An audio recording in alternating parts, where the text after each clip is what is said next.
ஈரோடு, திருச்செங்கோடு, குமாரபாளையம் உள்ளிட்ட தமிழகத்தின் பல்வேறு மாவட்டங்களில் கனமழை. கடும் வெயில் வாட்டி வதைத்து வந்த நிலையில் கனமழையால் வெப்பம் தணிந்து குளிர்ச்சியான சூழல் நிலவியதால் பொதுமக்கள் மகிழ்ச்சி. தமிழக கடலோர பகுதிகளில் கீழ்மட்ட வளிமண்டலத்தில் பலவீனமான காற்றழுத்த தாழ்வு பாதை நிலவுகிறது. வானிலை ஆய்வு மையம் தகவல். மேற்கு தொடர்ச்சி மலை மாவட்டங்கள், செங்கல்பட்டு, சென்னை, திருவள்ளூர் உள்ளிட்ட வட மாவட்டங்களில் பலத்த காற்றுடன் மழை பெய்யக்கூடும் என கணிப்பு. கோவை மாவட்டத்தின் மலைப்பகுதிகள் மற்றும் நீலகிரி மாவட்டத்தில் வரும் 26ஆம் தேதி வரை பலத்த காற்றுடன் கூடிய கனமழை பெய்ய வாய்ப்பு. சென்னை, செங்கல்பட்டு, திருவள்ளூர், காஞ்சிபுரம், சேலம், மதுரை மற்றும் திருப்பத்தூர் மாவட்டங்களில் மிதமான மழை பெய்யக்கூடும் என தகவல். தருமபுரி மாவட்டம் ஒகேனக்கல் காவிரி ஆற்றில் நீர்வரத்து 13,000 கன அடியாக அதிகரிப்பு. நீர்வரத்து தொடர்ந்து அதிகரித்து வருவதால் கரையோர மக்கள் பாதுகாப்பாக இருக்கும்படி மாவட்ட நிர்வாகம் எச்சரிக்கை.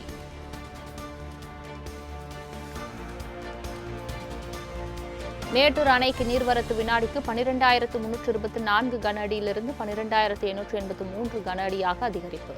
அணையிலிருந்து குடிநீர் தேவைக்காக வினாடிக்கு 2,000 கன அடி நீர் வெளியேற்றம். தேர்தலுக்கு கோடிக்கணக்கில் செலவு செய்துள்ள திமுக பாஜகவின் கட்டுப்பாட்டில் இருக்கிறது. தொகுதி மறுவரையறையை எதிர்த்து வாக்களிக்கிறோம் என்று இதுவரை திமுக ஒரு வார்த்தையை கூட பயன்படுத்தவில்லை என அமைச்சர் நிர்மல்குமார் தாக்கு.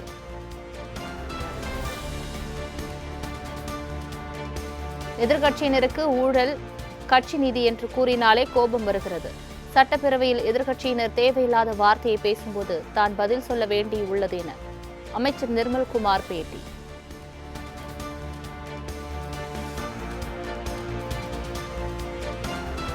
மேட்டூர் அணையிலிருந்து தண்ணீர் திறக்க அரசு நடவடிக்கை எடுக்கவில்லை என எதிர்க்கட்சித் தலைவர் உதயநிதி ஸ்டாலின் குற்றச்சாட்டு. தாவேகா ஆட்சியில் விவசாயிகள் பெரிதும் பாதிக்கப்பட்டுள்ளதாகவும் திருமண விழாவில் பேச்சு. தஞ்சாவூர்ல பேசும்போது ரொம்ப ஜாக்கிரதையா பேசணும். நாம பேசினா கூட பரவாயில்ல, கீழே இருந்து பேசி நம்மள மாட்டி விட்டுருவாங்க. தஞ்சாவூரில் நடந்த சம்பவத்தால் தான் கைது செய்யப்பட்டது குறித்து திருமண விழாவில் நினைவு கூர்ந்த உதயநிதி ஸ்டாலின்.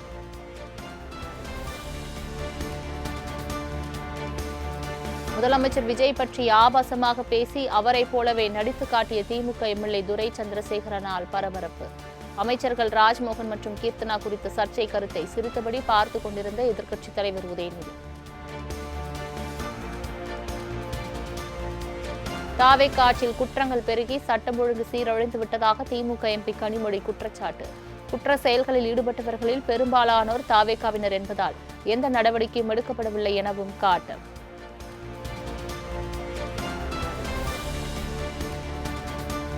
கருணாநிதி முதலமைச்சராக இருந்தபோதுதான் கர்நாடக அரசு 4 அணை கட்டியது. தொடக்கத்தில் கர்நாடக அணை கட்டிய போது திமுக எதிர்க்காதது ஏன் என மதிமுக பொதுச் செயலாளர் வைகோ கேள்வி.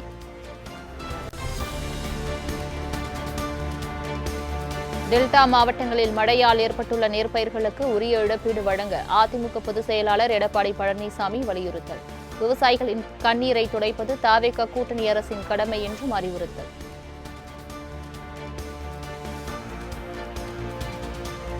காவிரி விவகாரத்தில் தமிழக அரசு உச்சநீதிமன்றத்தை நாடி 1000 கோடி ரூபாய் இழப்பீடு கேட்க வேண்டும். மேகதாதுவில் அணை கட்டுவதற்கு மத்திய அரசு அனுமதி கொடுக்கக்கூடாது எனவும் பாமக தலைவர் அன்புமணி வலியுறுத்தல். திமுக ஆட்சியில் 3 துறைகள் மட்டுமல்ல, அனைத்து துறைகளிலும் ஊழல் படுமோசமாக இருந்ததாக பாமக தலைவர் அன்புமணி குற்றச்சாட்டு. தப்பு செய்தவர்கள் மீது நடவடிக்கை எடுக்க முதலமைச்சர் விஜய்க்கு என்ன தயக்கம் எனவும் கேள்வி.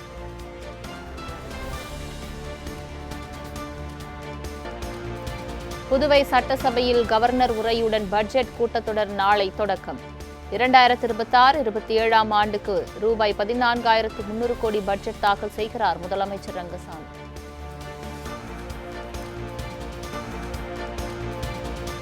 சென்னை தண்டையார்பேட்டையில் போராட்டத்தில் ஈடுபட்ட தூய்மை பணியாளர்கள் குண்டுக்கட்டாக கைது. ஊதிய உயர்வு, பணி நிரந்தரம் உள்ளிட்ட பல்வேறு கோரிக்கைகளை வலியுறுத்தி போராட்டம்.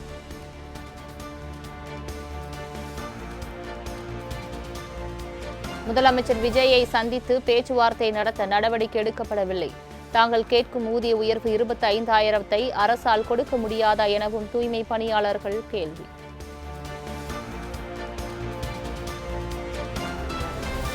தேனி மாவட்டத்தில் உள்ள மேகமலை புலிகள் காப்பக வனப்பகுதியை ஆக்கிரமித்துள்ள அரசு அதிகாரிகள். காவல்துறை உட்பட 118 அதிகாரிகள் மீது துறை ரீதியான நடவடிக்கை எடுக்க மாவட்ட ஆட்சியர் உத்தரவு.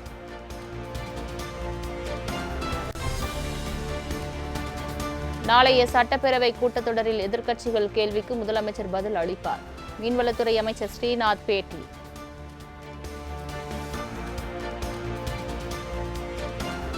திண்டிவனம் அருகே முன் அறிவிப்பின்றி திறக்கப்பட்டுள்ள அரசு மதுபான கடையை மூட வேண்டும். முன்னாள் அமைச்சரும் அதிமுக எம்எல்ஏவுமான சி.வி. சண்முகம் வலியுறுத்தல்.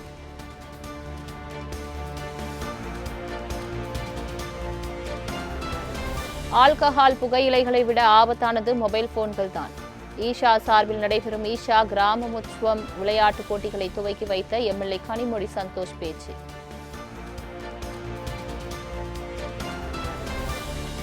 வார விடுமுறை நாளையொட்டி நீலகிரி மாவட்டம் உதகையில் அலைமோதிய சுற்றுலா பயணிகள்.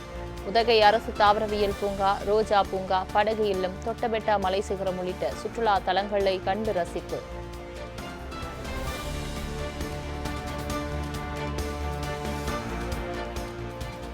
திருநெல்வேலி அருகே போதையில்லா தமிழகம் விழிப்புணர்வு மாரத்தான் போட்டி.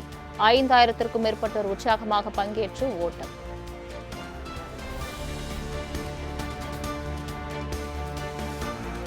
சிவகங்கை மாவட்டம் சிங்கம்புணரி அருகே லஞ்சம் வாங்கியது போல் சிசிடிவி காட்சி வெளியான சம்பவம். சிங்கம்புணரி காவல் ஆய்வாளர் தலைமை காவலர் பணியிடை நீக்கம். நாட்டுப்புற கலைஞர் திருநங்கை சஞ்சனாவை காதலித்து திருமணம் செய்து கொண்ட கோயில் அர்ச்சகர் நாகராஜன். இரு வீட்டார் சம்மதத்துடன் கோவிலில் திருமணம் செய்து கொண்ட நிகழ்ச்சி சம்பவம்.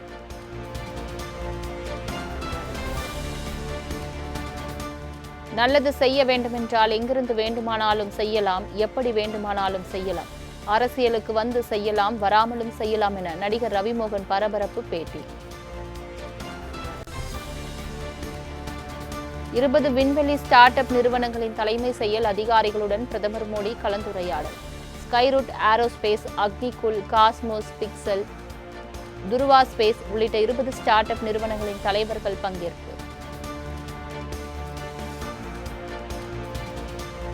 விண்வெளி தொழில்நுட்பத்தை ராக்கெட்டுகள், செயற்கைக்கோள்களுடன் சுருக்கக்கூடாது. விண்வெளித்துறையின் 20 ஸ்டார்ட் அப் நிறுவனங்களின் தலைமை செயல் அதிகாரிகளுடன் பிரதமர் மோடி பேச்சு.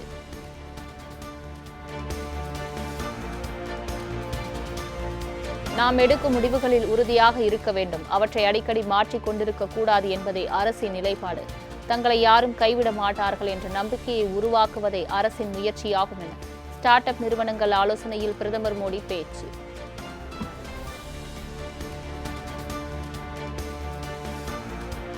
நாடாளுமன்ற கூட்டத்தொடர் இன்னும் அதிகாரப்பூர்வமாக முடித்து வைக்கப்படாதது ஏன்? தொகுதி மறுவரையறை மசோதாவை மீண்டும் தாக்கல் செய்ய திட்டமா என மத்திய அரசுக்கு காங்கிரஸ் கேள்வி.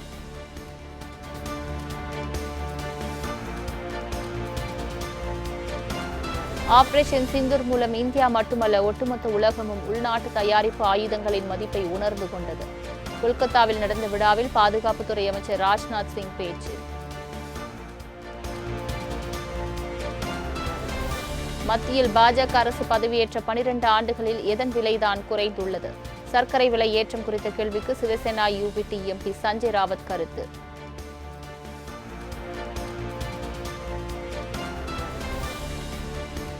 மத்திய பிரதேசத்தில் அரசு பள்ளிகள் மூடப்பட்டதற்கு வலுக்கும் எதிர்ப்பு. போபாலில் மாணவர்கள் மற்றும் ஆசிரியர்கள் போராட்டம்.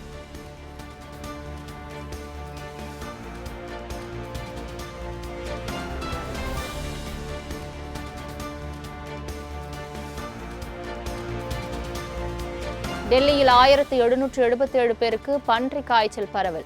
மக்கள் கூட்டம் நிறைந்த பகுதிகளில் முகக்கவசம் அணிய மாநில அரசு அறிவுறுத்தல்.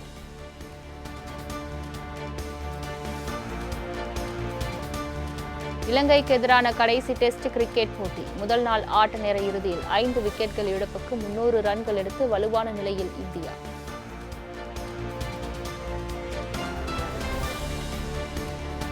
ஆஸ்திரேலியா வங்கதேச அணிகளுக்கு இடையேயான 2வது டெஸ்ட் போட்டி 1.5 நாளில் முடிந்தது. 51 ரன்கள் வித்தியாசத்தில் வங்கதேச அணியை வீழ்த்தி ஆஸ்திரேலியா அபார வெற்றி.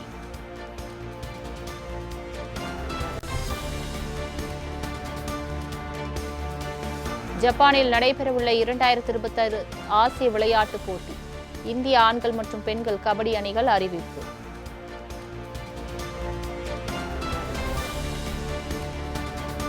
அனைத்து வித கிரிக்கெட் போட்டிகளில் இருந்தும் ஓய்வு பெறுவதாக இந்திய சுழற்பந்து வீச்சாளர் கரண் சர்மா அறிவிப்பு. யூபி T20 லீக்கில் விளையாடி வந்த 38 வயதான கரண் திடீரென ஓய்வு முடிவை அறிவித்தார்.